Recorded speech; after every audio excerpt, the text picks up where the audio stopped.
So welcome. Good to see you. Good to be with you. Let's just take another moment as people are joining in to sit together, to find the breath that's available, and to begin to open into this space and time of practice.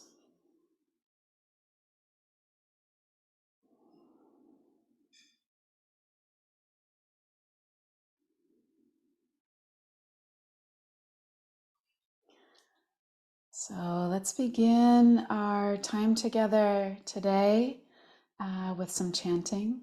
So I'll go ahead and share my screen.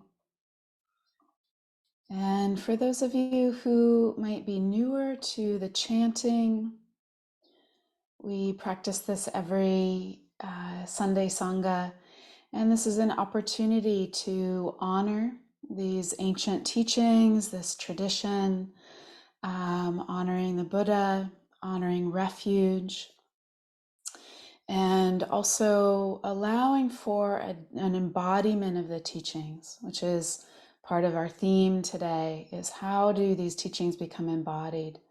So by chanting these ancient sounds that the language of the Buddha is really constructed around vibration, these ancient languages of Sanskrit and Pali, around the healing vibration of sound.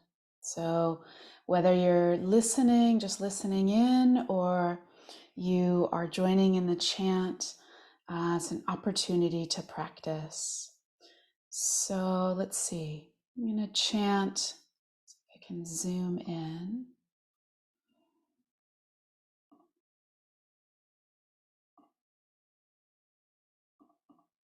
Great. So we'll chant the third mantra on the mantra page.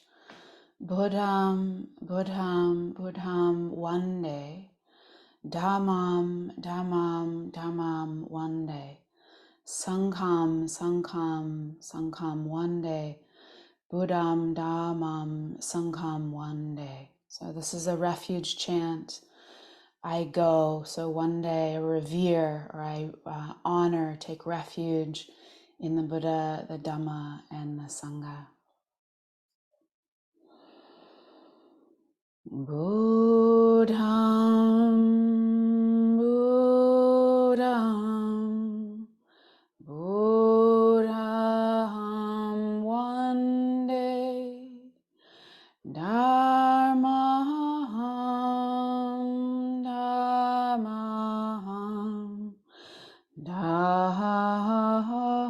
Dharmaham, one day. Sangham, Sangham, Sangham, one day. Buddham, Dhammam, Sangham, one day. Buddham, Buddham, Buddham, one day. Dhammam, Dhammam, Dhammam, one day. Sangham, Sangham, Sangham, one day. Buddham, Dhammam, Sangham, one day. Buddham, Buddham, Buddham, one day. Dhammam, Dhammam,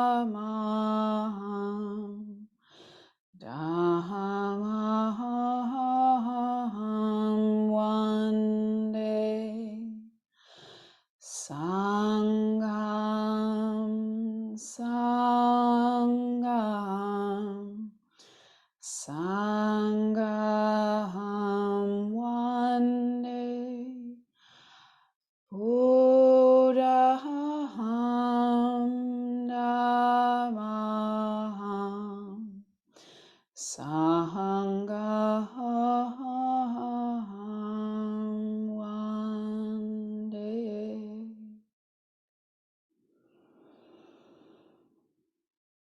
Slowing down, just noticing the sensations, the residue, the vibration of the chant in the body and mind.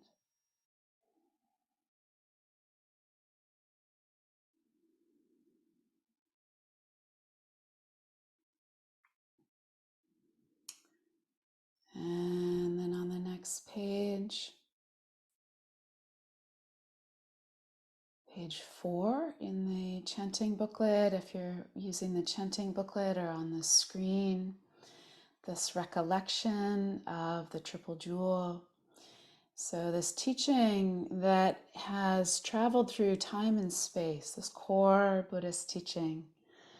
So the Venerable Analayo is a great Buddhist teacher of our time, scholar and practitioner. And through all his studies of many different forms of Buddhism and many different translations of Buddhist texts, whether it's Tibetan or Chinese or in the Pali, he says it's really difficult to know actually what the Buddha actually taught. And yet there are some core teachings that show up throughout all Buddhist traditions. And one of these is the teaching on the refuge, taking refuge in the triple jewel of the Buddha, the Dharma, and the Sangha. And I'll be speaking more about the dimensions of these. But this chant is really this recollection of the qualities of Buddha, of the historical Buddha, but also our own awake nature, the Bodhi, the Dharma, so the qualities of the Dharma, Sanditiko.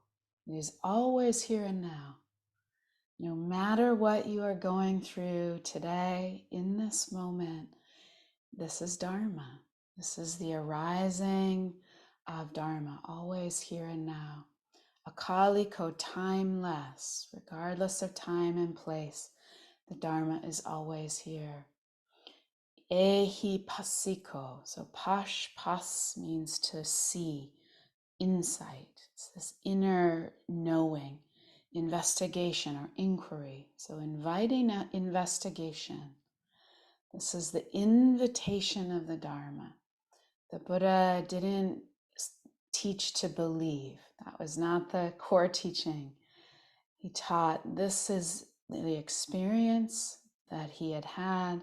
This was his experience of awakening. Come and see for oneself. So inviting investigation, inviting practice, inviting discernment, wisdom. Opanaiko, leading inward to the source. So turning one inward to this deep, intuitive, primordial knowing. Pacha tangwedi tabo winyuhiti, to be experienced individually by the wise. So that this Dhamma, we practice it together. It's strengthened in community, and it also points to our innate belonging, to the web of life, to all beings. And yet we have to apply ourselves. No one can do it for us. And so this practice of turning towards, of gathering, of intention. So how do we intend in this moment? What is our motivation? What is our intention? How do we realign? And that is our own work to do. And then the qualities of the Sangha. So those who have practiced well, who have practiced directly, this direct experience of the teachings, who have practiced insightfully, who have practiced with integrity and accomplishment. The 4 pairs, the 8 kinds of noble beings. These are the blessed ones' disciples. And I believe by saying the 4 pairs, he's speaking to the fourfold Sangha. So the monks, the nuns, the lay people. So the whatever gender, the lay people, but classically was defined as lay men and lay women. These are the Buddhist disciples, worthy of gifts, hospitality, offerings, and respect. They give incomparable occasion for goodness to arise in the world. So this pointing to when we practice together, it brings goodness into the world. It resonates. It moves outward. Even just the chanting, it has an effect on our own body, and each of our bodies are like lighthouses. This is the science. When our systems are more regulated, we're like a lighthouse for others, and that helps to regulate others, to sustain, to calm, to bring goodness into the world. So let's chant together this ancient recollection of the Triple Jewel. Itipiso bhagava arahang samma sambuddho vijja charana sampanno sugato lokavidu anuttaro purisa dhamma sarati satta deva manusanam buddho Bhagavati Savakato Bhagavata Dhammo Sanditiko Akaliko Ehipasiko Opanaiko Pachatang Veditabo Vinyuhiti Supatipanno Bhagavato Sawaka Sangho Ujjupatipanno Bhagavato Sawaka Sangho Nayapatipanno Bhagavato Sawaka Sangho Samicchipatipanno Bhagavato Sawaka Sangho Yadidang Chattari Purisa Yugania Tapurisa Pugala Esa Bhagavato Sawaka Sangho Ahunayo Pahunayo Dakinayo Anjali Karaniyo Anuttarang punya ketang lokasati.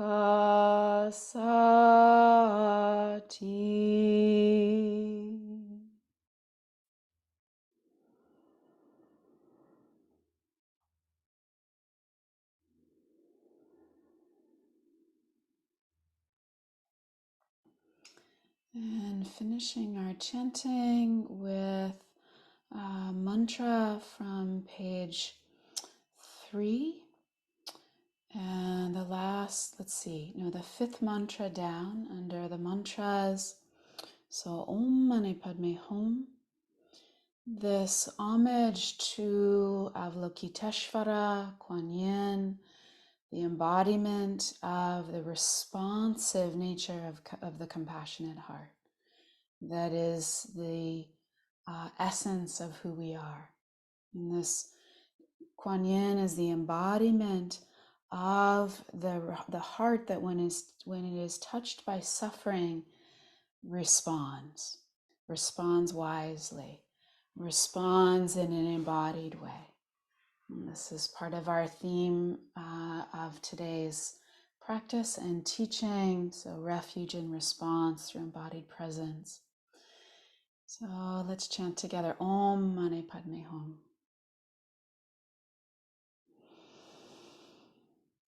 Om Mani Padme Hum.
So again, welcome those who've joined since we began.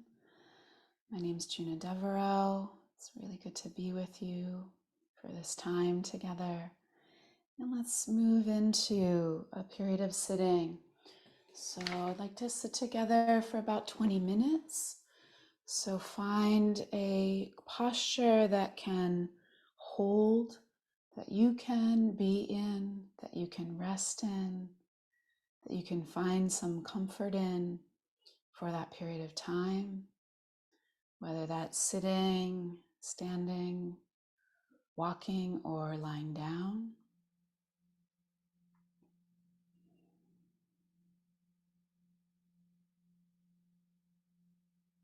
And today, I'll be inviting you into a relationship or a direct experience of your embodiment, which might include sensing into your body, sensing sensation, pulsation, warmth, coolness. However, if the body is not an inviting place for you to be today or at any time, just allow awareness to widen to receive sound or to receive the body in a more simple way, a more direct feeling where the body touches the ground, or an area of the body such as the hands possibly, or your feet, where there might be a sense of ease or safety. So although the body, being in the body, can be a rich experience, there is no lesser than or greater than practice. It's really about a sense of presence, an invitation into what is here, what is now.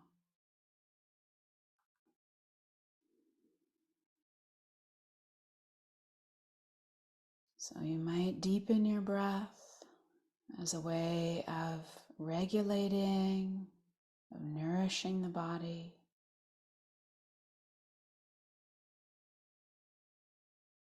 You might also notice that there's a natural exchange with the world around you. That whether or not you can breathe easily, the trees are breathing you. The world itself, the natural world itself breathes. And you are a part of that.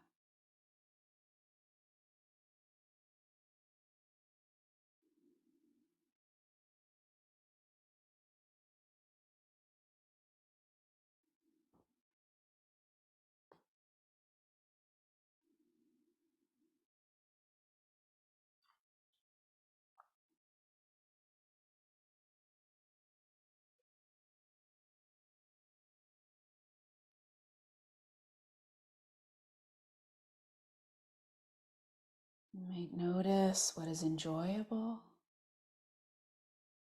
whether that's an area of the body where there's pleasant sensation or feeling of ease, feeling of support from the earth. Allowing yourself to soften into that simple pleasure.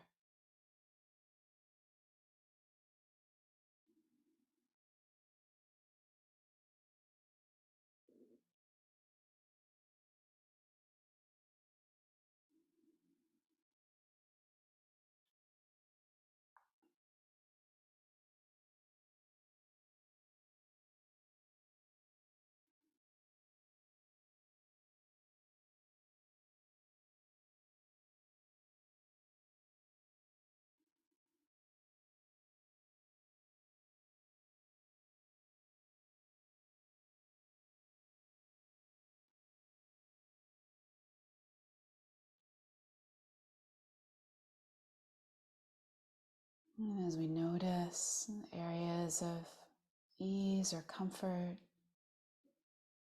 We might let the awareness expand like concentric circles to include areas of the body that feel tight or uncomfortable,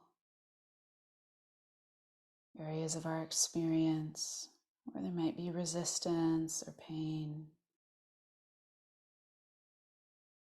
and touching those areas again with kindness, with gentleness, with the healing balm of awareness.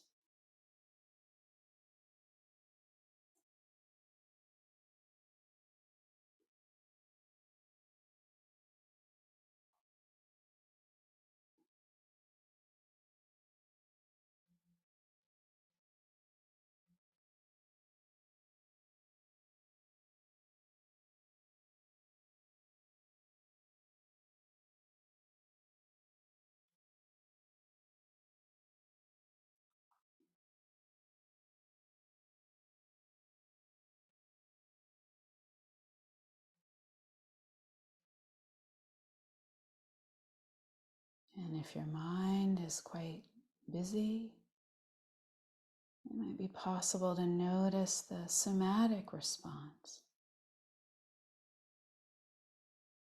Maybe the worried thought is showing up as tension in the body, or the overwhelm. And we can return, noticing where the body touches the ground, noticing sound, light, grounding, sensing into our experience below the level of thought, feeling tone, emotion, sensation.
If there's a lot of momentum to the thoughts, it can be helpful to meet thinking with a simple question. How is it now? What's happening now?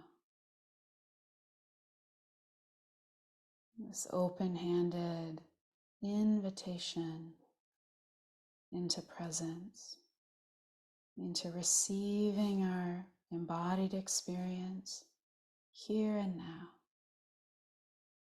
So we can ask the question and then take the time, slowing down to receive how we are.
Thank you for your practice.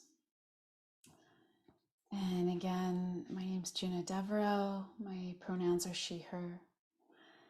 And I wanted to speak about refuge and response through embodiment. And as a continuation and exploration of the ongoing talks that Tanisra has been giving the last 2 Sundays on Dharma practice for these times.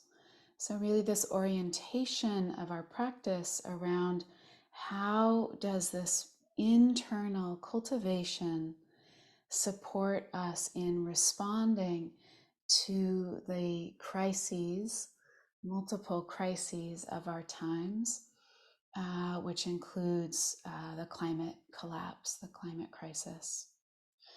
And so embodiment and refuge. This is what I'm interested in today, or speaking about today. And I wanted to define some terms before we kind of bring this all together. And so the word embodiment, you can Google it. I've Googled it. But my own sense of it from many years of being a movement teacher and somatic movement teacher is this direct experiencing of our sensations, of the inner rhythms of the body, but also the way that the external pressures and conditioning of our historical conditioning, our social conditioning, the conditioning of dominant culture, whether we are in a position of privilege, whether we're in a position of marginalization, and that's a changing landscape, depending on who we're with, who we're around in the moment. But the way that those forces become mapped onto the body and shape the way in which we experience our body, the way we experience our embodiment. And this is also relational. So the way that we experience our embodiment in relation to other bodies. And this is both conscious and it's unconscious. And that's why the practices of embodiment are so powerful, because they have the possibility of bringing what is often unconscious to our consciousness. So again, the ways that our bodies might unconsciously respond to a situation that feels threatening or that feels uncomfortable, or the way that we might unconsciously take up space with our body because of our sense of privilege, which we may or may not realize that we have in that situation, in that moment. So I wanted to bring in a quote by a really powerful teacher and leader, social justice leader, Prentice Hemphill. Prentice uses the pronouns they, them. And in this quote, they're speaking about embodied presence. What is this embodied presence? And it's a little bit long, but stay with me. The word embodiment points to the reality that our bodies and our lives are much wilder and more wise than we are trained to know them. And the experience of being in or being a body actually connects us to all living beings in all life here. I define it in a few ways. Some of it is the awareness of being in a body and becoming awake to the textures of our experience. Some of it is becoming aware of what we have learned and made a habit that we no longer recognize. The things that we practice that have gone under our cognition, but which have become embodied, or which we have embodied. So the things that we practice and have gone under our cognition, but which we have embodied. The third part of it is this opportunity to be intentional about what it is that we do, act, and risk, how we connect. It's the awareness of the real subtleties of how we feel. It's the awareness of what we've stored and learned and then the promise of what we can be when we really enter the body. So really powerful teaching there about how, what is the potential for when we become embodied, when we practice embodiment. And for me, in Dharma practice, this is the potential for what can happen when the teachings go from an idea to being Dharma, which is what Ajahn Chah taught. Tanisra spoke about this in her talk last Sunday about this, that we at first we hear the Dharma, and we practice the Dharma, and eventually we become the Dharma. And to me, that's that embodiment. And the road is one from being unconscious to consciousness. And that again is an internal cultivation, but it's also a cultivation within the relational field. So we're becoming curious in both realms. And I think there's this really powerful teaching of the refuges, because the refuges are inherently a teaching about our embodied experience as an internal individual cultivation, but also as our direct belonging to each other as human beings, but also our belonging to, as David Abram says, the more than human world. And so these 3 refuges, I know many of you know these so well and have heard them again and again. And yet for me, when I hear them, there's something new. So they each have an external dimension and an internal dimension. And the first is Buddha. And so this historical being, Siddhartha Gautama, which he referred to himself after his awakening as Buddha, as the one who woke up. And so this being that is historical, but also is archetypal, the teacher, the awakened one. And we do meet Buddhas in all aspects of our life. So both a historical being, but also present day beings that we come into contact with, who have a measure of awakening that touches our own heart, that awakens our own Buddha nature. And the internal dimension being our embodied presence, our awakened nature, this knowing beyond the intellect. There's so many ways to kind of point to this, but of course it's a direct experience of this awakened nature. So it's that faculty for directly experiencing, directly knowing. And for me, this is located, or this includes the body, that the body is always in the present moment. And that, as I said, it holds information that often the mind is not conscious of. So it might hold our fear, it might hold our trauma, it might be holding our sense of deep connectedness, or it might know, I think on some level, our bodies, when we begin to digest and metabolize our traumas, our bodies do know our inherent belonging to this greater web of life. And in this way, when we practice embodiment practices, whether that's meditation or movement or being in nature or trauma resolution or somatic experiencing, whatever our form is that helps us to contact our embodiment, we are touching into or taking refuge in Buddha nature. And even in one moment, like we've done today, moments of gathering, moments of settling, moments of knowing our experience here and now, that's the path to this embodied presence, to Buddha nature. And the second refuge is Dhamma or Dharma. And this is, again, the teachings of the Buddha that, again, we may or may not know if what we're hearing and learning today is what the Buddha taught, which I heard a teacher, Pam Weiss, say, this is so freeing, because sometimes it's like, oh, no, it's like this, but we don't really know, because these teachings were passed down orally through time and place. And yet there's a flavor of the teachings that have survived and that are time tested and that have continued through the many evolutions and incarnations. So that's Dharma, that can help us, that can point us to something that we may likely not realize on our own.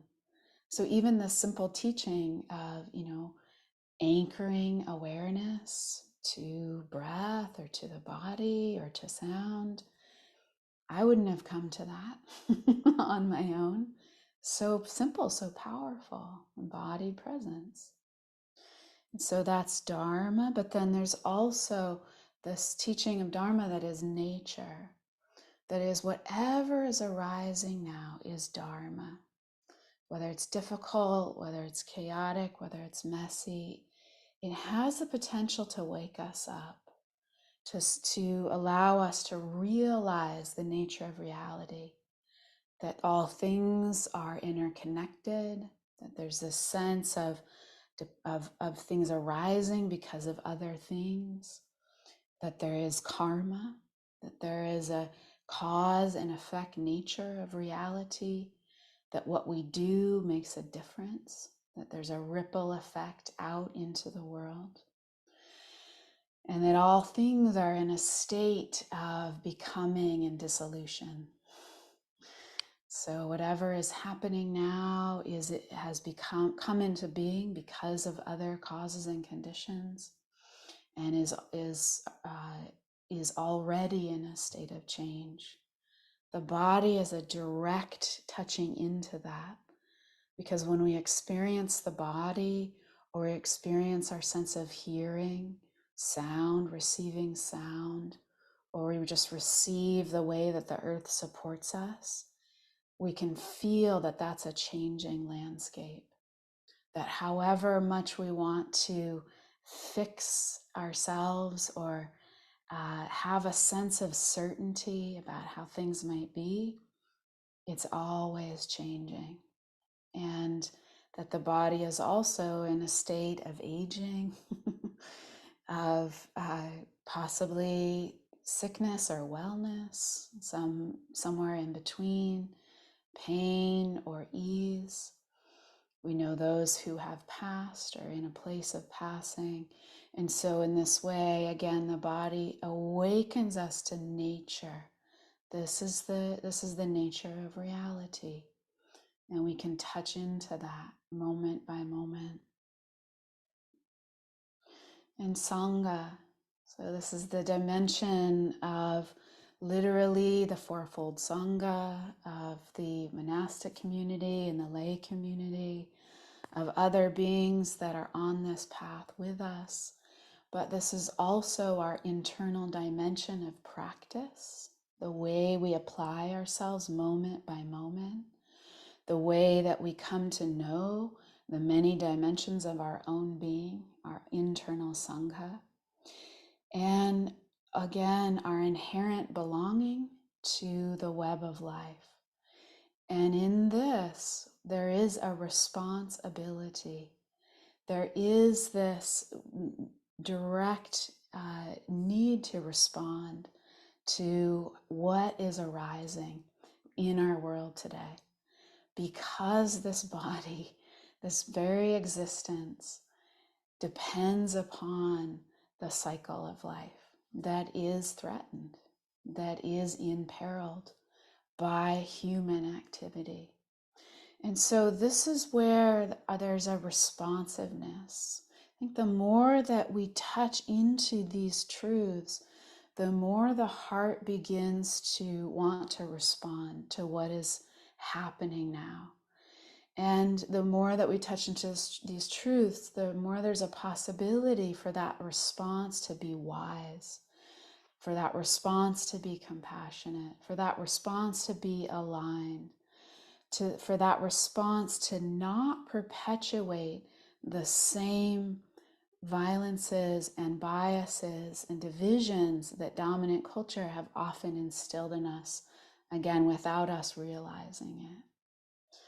So another quote by the Buddhist teacher Ajahn Sucitto, speaking about the refuges, embodiment, and response. And again, this one's a little long, but please bear with me. Buddhism deals in calm, in trust, and in safety. Refuge is a very powerful term in Buddhism. It encourages a positive orientation that stands in opposition to the orientations of the global economy or fears of terrorism and violence. And this is not just a fantasy orientation, but one that is directly experienced as calm, love, honesty, and integrity. We all know these as ideas, but Buddhism is a practice. All the ideas are geared towards trying to make it a felt reality, something we directly experience in ourselves, rather than something we believe in or pray for or hope somebody else will give us. The Buddha offers ground, the ground of direct experience and the immense relief of knowing that whatever life throws at you, you have the resources to remain open to it and unshaken by it. And from this foundation, we then have the possibility of being able to respond more skillfully to what comes our way. So, very powerful teaching on refuge and response through embodied presence. So I'd like to take a moment to just dedicate whatever merit has arisen from our time together to this response, to our personal response. Yes, Robin, thank you for that request. So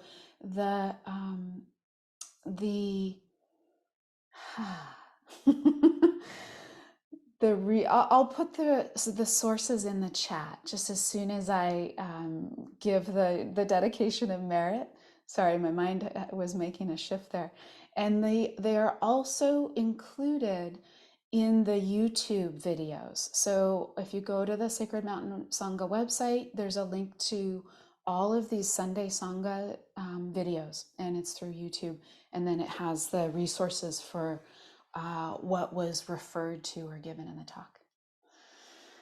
So I'd like to dedicate the merit of our practice together in this moment. So if it feels authentic, we can bring hands together as a way of honoring ourselves and each other, this Sangha.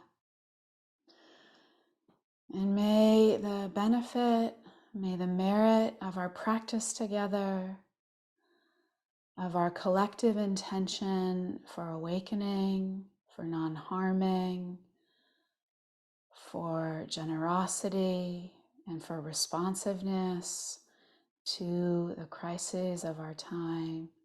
May this intention manifest in this world in a way that awakens other beings, that helps to contribute to sustaining life, sustaining other species, other beings, the environment, and to a solution or solutions or adaptations that may support us as we navigate what is to come and what is here. Om Mani Padme Hum. Om Mani Padme Hum. Om Mani Padme Hum.